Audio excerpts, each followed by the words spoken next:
আসসালামু আলাইকুম। আজকে আমরা দেখব নবম শ্রেণীর জীবন ও জীবিকা ষান্মাসিক পরীক্ষার প্রশ্ন এবং উত্তর সাজেশন পত্র। অ্যাসাইনমেন্ট 1।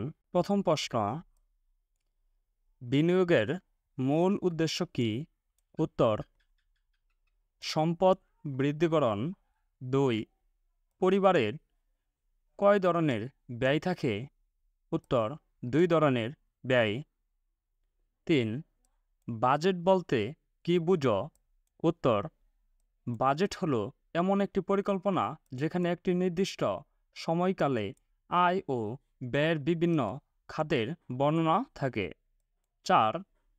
পারিবারিক আয় বলতে কী বুঝো?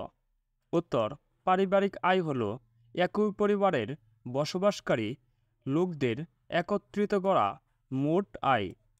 5। যে কোনো উদ্যোগ সফল হওয়ার পূর্বশর্ত কী? উত্তর, সততা ও মানসিক দৃষ্টিভঙ্গি। 6। সামাজিক উদ্যোগ বাস্তবায়নে কয় ধরনের ব্যয় করতে হয়? উত্তর, 2 ধরনের ব্যয়। 7। বেশিরভাগ সামাজিক উদ্যোগ কেমন হয়? উত্তর, অলাভজনক। 8। উদ্যোগ কাকে বলে? উত্তর, কোনো কাজের কর্মপ্রচেষ্টাকে উদ্যোগ বলে। 9। উৎপাদন ব্যয় কাকে বলে? উত্তর, কোনো পণ্য উৎপাদন বা সেবা প্রদানের জন্য যে খরচ হয় তাই হলো উৎপাদন ব্যয়।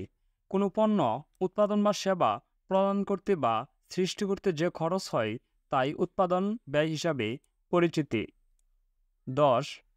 বাংলাদেশের কৃষি ব্যবস্থাপনার কোন কোন খাতে কর্মসংস্থানের সুযোগ রয়েছে?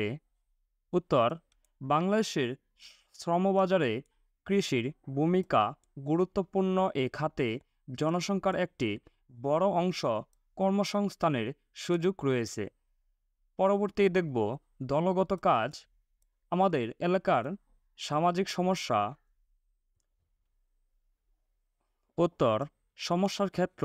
সমস্যা 1। শিক্ষা এলাকায় সাধারণত লাইব্রেরি নেই, নিরক্ষরতার হার বেশি। 2। মোবাইল আসক্তি, কিশোর কিশোরীদের মাঝে মোবাইল গেমস এর প্রতি আসক্তি। বাল্যবিবাহ ও যৌতুক, যৌতুক আদায়করণের উপর শারীরিক ও মানসিক নির্যাতন। খাদ্য, শাকসবজি ও ফলমূলে ফরমালিনের ব্যবহার, আমিষের ঘাটতি। ধন্যবাদ শিক্ষার্থীরা। আমরা নবম শ্রেণীর ষান্মাসিক পরীক্ষার অ্যাসাইনমেন্ট 1 দেখে নিলাম।